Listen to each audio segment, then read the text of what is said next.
There are often scenarios where we're trying to find sine, cosine, and tangent of a certain angle that happens to be the difference between two different angles or the sum between two different angles. For instance, if we want to find the quantity of cosine of A minus B, then we have to come up with some sort of formula or identity that's going to allow us to compute that by converting them into the standard angles of A and B.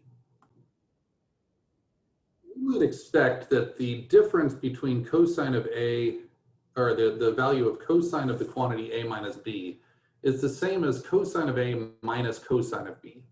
So you think, well, maybe I'm just able to distribute that to both.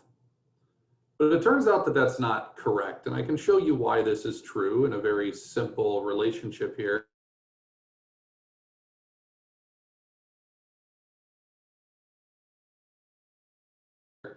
Let's just say that I wanted to look at the pi over minus 0.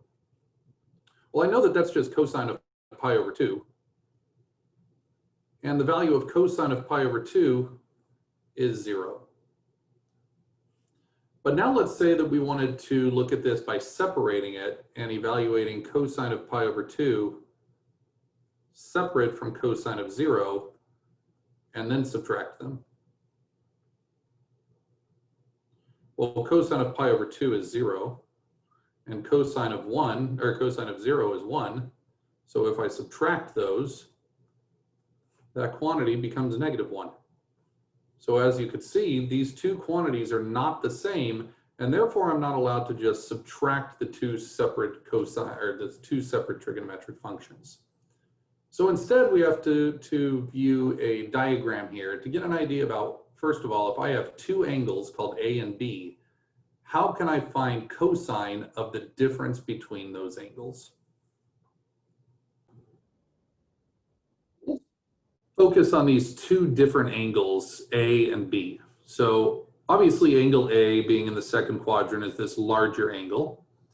And therefore the point on the unit circle is cosine A and sine A. And that's of course assuming that this point over here, we'll call that point 1, 0. All right, it's 1 unit away. And we would now recognize that on the unit circle, this value, or this x coordinate and y coordinate, are sine A and cosine A, vice versa. And for this smaller angle of B, I could see that this x coordinate is cosine B and this y coordinate is sine B. Now, if I wanted to locate where the angle A minus B is, then just think about what that would mean. It would mean take this larger angle and subtract off this angle from it. So why don't we go ahead and take that angle off, which looks like it would be somewhere around right here.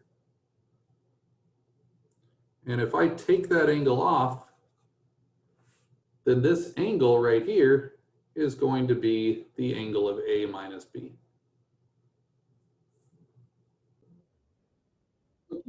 What our goal is to find a formula that will help me to find the value of cosine of a difference between two angles simply by somehow using the individual sine and cosine values for each of the individual angles separately. So the way that we can recognize this then is by seeing that this distance along this sector, we should realize that this sector right here is going to be exactly the same distance as the distance from 1, 0 to that point. Because each of these two sectors, the sector here, is equal to the sector here. And I'd like you to pause the video and take a look at why that would be true. But we can see that the reason is that this angle here is the distance traveled for angle B, and this distance right here is also traveled for angle B. So the remainder of that is going to coincide for both angles, and therefore both of those purple lines are going to be the same. So what that implies here is that if we were to label these points, let's label this point maybe point C, and we'll call this point D, and perhaps this over here is point E, and this point over here is F. then we should be able to see that the length of CE, the line segment CE, will be equal to the line segment from D to F. And so really, this is just going to use the distance formula to find the distance between those 2 points. So it's the distance between this point and this point. So let's start off with those. So we know that by that formula, this is going to be the square root of, and we're going to take the difference in the x's. We're going to take cosine of a minus b minus 1 quantity squared plus, and now we take the difference in the y values, which is sine of a minus b minus 0 squared. Now, supposedly that's going to be equal to the distance between cosine A sine A and cosine B sine B. So if we now find the distance between these 2 points, then those distances should of course be the same. So that would be the square root of, and now I would take the difference between the 2 points. So cosine A minus cosine B, or vice versa if you want to, but let's say cosine A minus cosine B, and the order in which we subtract doesn't matter simply because of the fact that we're squaring. So either way, whether it's positive or negative, it'll give the same result. And likewise over here, we have sine A minus sine B. Now, looking at it right now, we should realize that this is one really big identity. But this is pretty complicated to deal with. So what our goal is to try to find the value of cosine of A minus B. So we're going to try to work this out and isolate that so that I can maybe see a relationship here. Okay. So let's go ahead and square both sides. If I square both sides, then notice that the square root cancels. And so all we're left with is the quantities in each of those. So we can rewrite those. Cancel that square root. Now it's just a matter of expanding each of those 4 binomials so that each of these will now become 3-term trinomials. Now this one right here, this second one, is really just going to become sine squared of A minus B because it's now 1 term since I subtracted 0. But each of these are going to expand to become a much larger polynomial. Now expanding these all out, it was obviously going to give more space, so we had to spread that out a little. But notice that cosine of A minus B minus 1 quantity squared combined to that. This was just a single term.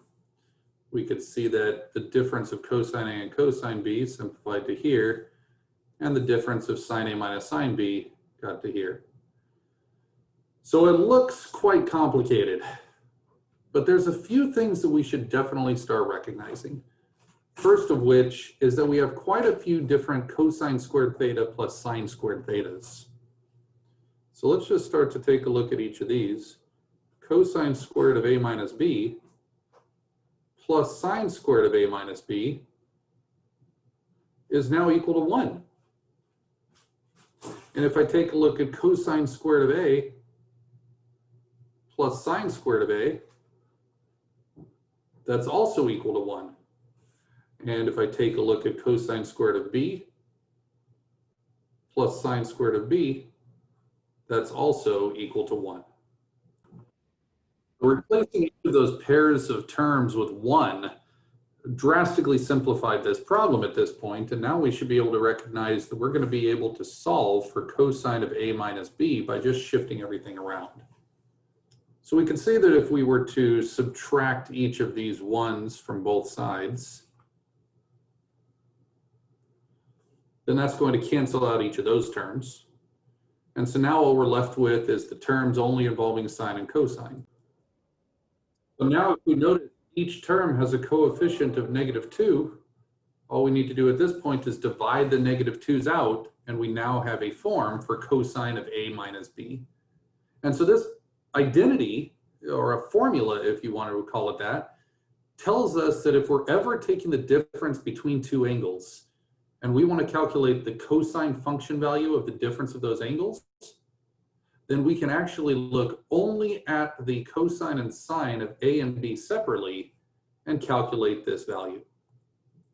So the way to remember this is that the cosine of a difference turns into a sum, so it's the opposite. And now I really realize that I'm taking cosine, cosine, plus sine, sine. And so each product in the first is the same trig function value, while the product in the second term is the product of each sine value. Now we can come up with a similar argument for finding cosine of the sum of two angles, but now that we already have a formula for cosine of a difference of two angles, it turns out that we could actually just think of cosine of a sum as cosine of A minus the negative of B. Because now it's a difference, and therefore I can now use the formula for the difference of two angles. So if we were to write this out, we know that it's going to be cosine of the first times cosine of the second, plus, and now it's going to be sine of the first angle times sine of the second angle. Now, although that is technically the formula, we don't really like to keep the negative angles inside here. So we're going to convert cosine of negative b and sine of negative b using our even-odd identities. So remember, cosine of negative b, that's an even function. So that's going to be the same thing as cosine of b. While sine of negative b is an odd function, so that's going to become the opposite. And so that's why we should realize that cosine of a plus b at this point is actually going to look very similar to cosine of the difference. It's going to be cosine of a times cosine of b. Only now we're going to be subtracting sine of a and sine of b. And this is the formula for cosine of a sum. So when you memorize this, you just have to remember that when you're finding cosine of a sum or difference of two angles, the sign that we use is going to be the different, or the opposite of the sign that we're actually finding. So up in this formula, cosine of a difference turns out to be a sum, while cosine of a sum turns out to be a difference. So we can actually use the sum and difference formulas to now extend our unit circle to not only be involving pi over 6, pi over 4, and pi over 3 angles, but now also pi over 12 angles. Because I'd like you to realize what pi over 12 represents. Okay, let's just note this as a little side work here. Let's just take a look at pi over 12 and realize that if I were to convert that into degrees, I would multiply by 180 degrees over pi radians. Okay, that would end up equaling 180 over 12 degrees. And if I divide both by 6, that gives me 30 over 2 degrees, which means that pi over 12 degrees is actually a 15-degree angle. Notice that that's going to be halfway in between my 0 and 30-degree angle. So what about 5 pi over 12? Well, whenever we're dealing with a pi over 12 angle, we can always think of it as a sum or difference of two other angles. For instance, in order to get 15 degrees, we could think of this in a few different ways. We could think of it as 60 degrees minus 45 degrees, or 45 degrees minus 30 degrees, right? Either one of these we can find as a difference of two angles, and since I know how to find sine and cosine of each of these individual angles, I should be able to use this formula that involves finding cosine and sine of angles that I already know. So now we have to think, how can we add two angles together in order to get 5 pi over 12? So we do have to use a little bit of logic here, but we want to create some angles that are going to simplify to be angles that we know from our unit circle. So why don't we realize that I could add two angles with a denominator of 12 to get the angle of 5 pi over 12. Now I could say pi over 12 plus 4 pi over 12, I suppose. And 4 pi over 12 would simplify to pi over 3, which is on my unit circle. The problem is pi over 12 is not on my unit circle. So even though I'm able to do this, this would be a bad choice. So maybe I try 2 pi over 12 and 3 pi over 12. I know that that adds to give 5 pi over 12. And notice that what that describes are two angles, pi over 6 and pi over 4, that lie on my unit circle. So in order to find the exact value of cosine of 5 pi over 12, we can actually think of it as the cosine of the pi over 6 plus pi over 4 angles. And now use my formula from right up above to say that this value is cosine of pi over 6 times cosine of pi over 4 minus, because it's the opposite sign, sine of pi over 6 times sine of pi over 4. So although directly we weren't able to find cosine of this pi over 12 angle, what we can do is we could separate it into pi over 6 and pi over 4 angles and evaluate them separately. So now if I take a look at cosine of pi over 6, I know that that value, the x coordinate of pi over 6, is root 3 over 2. I can see that cosine of pi over 4 is root 2 over 2. And we're told to multiply those. Minus. And now we find sine of pi over 6, which is 1/2, times sine of pi over 4, which is root 2 over 2. And so we used our separate angles that we knew how to evaluate the trigonometric function values for in order to find out the cosine of 5 pi over 12 can be written in the exact form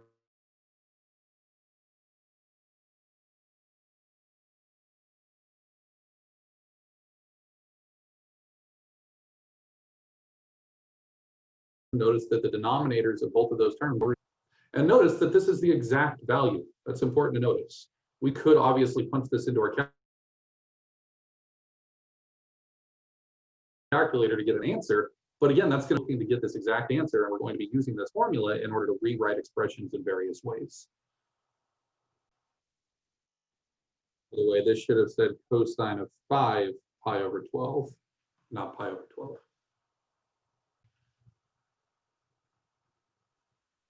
In this next example, notice how we're given information about sine of x and cosine of a different angle, y. So x and y are at different locations in my circle, but both of those x and y's are different angles in the second quadrant. And by just being given that information, I want to find the value of cosine if I were to add those two angles together. Now again, we don't know what the angles are, but we don't need to know the angles if we know information about the ratios of their sides.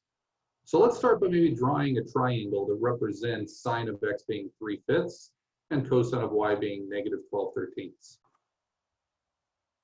Now, if these are the angles of x and y, both in the second quadrant, and different angles, of course, if I were to add these two angles together, this would probably be some angle down here in the fourth quadrant, maybe, or something like that. And so that angle would be the angle of x plus y.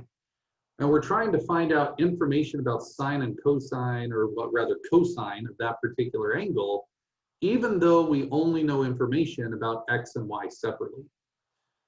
So if we draw our reference triangles here, notice that I could drop my triangle Okay, or drop my vertical down to the horizontal here and recognize we have a right angle. And now I realize that sine of x and cosine of y can be represented by their sides of the right triangle.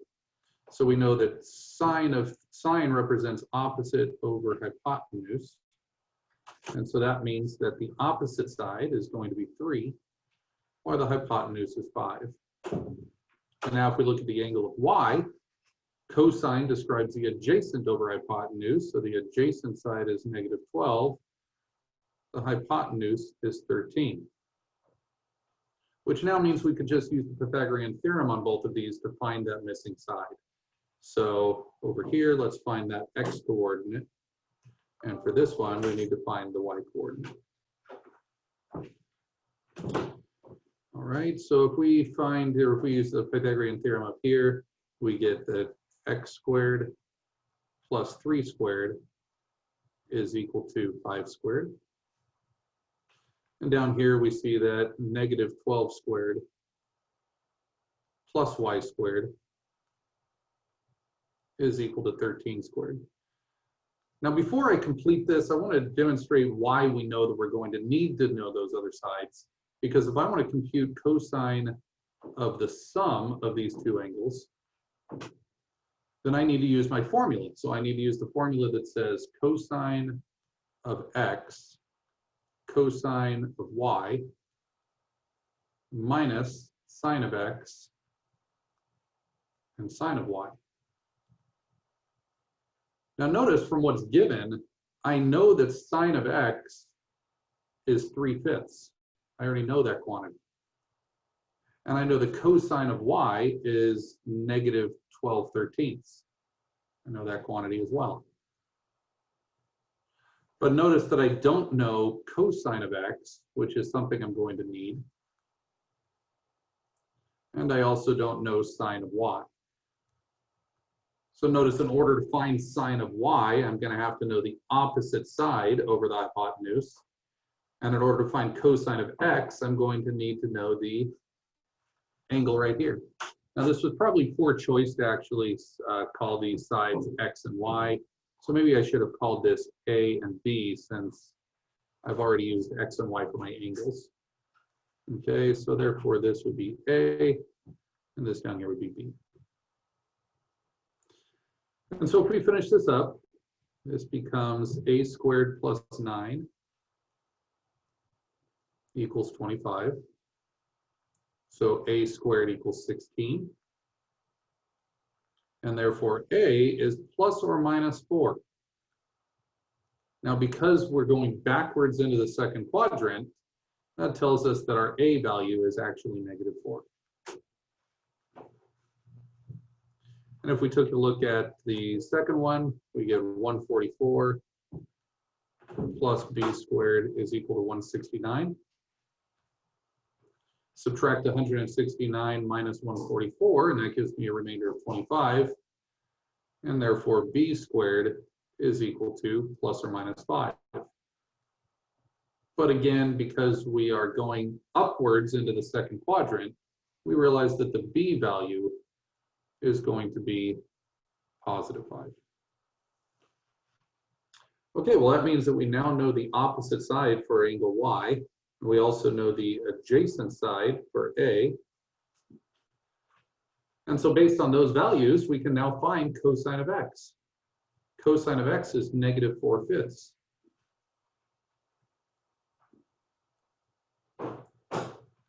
And we can also find sine of y in the bottom triangle. Sine of y is simply 5/13.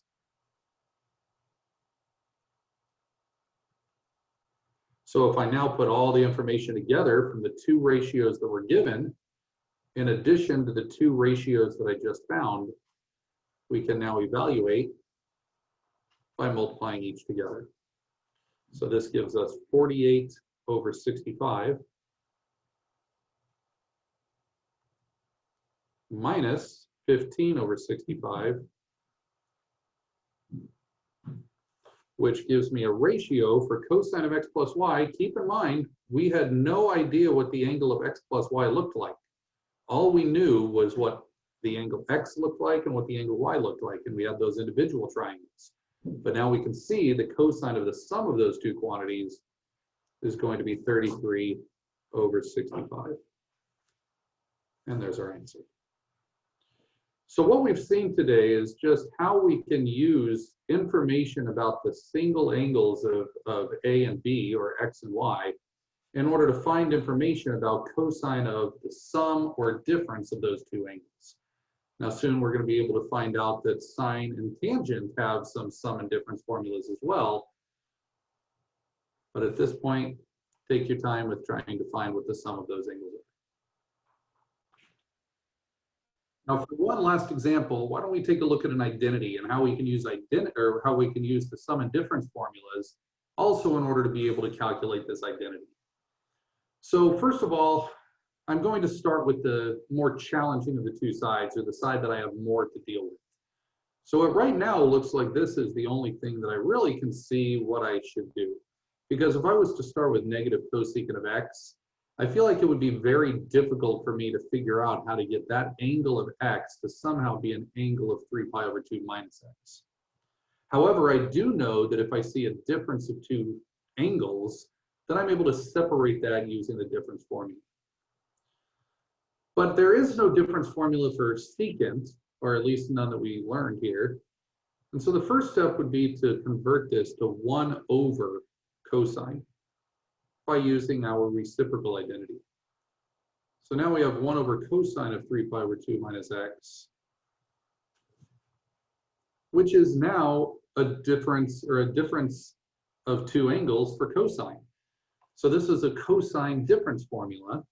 So I should be able to now break this apart into its formula. Cosine of the first angle times cosine of the second angle plus sine of the first angle and sine of the second angle.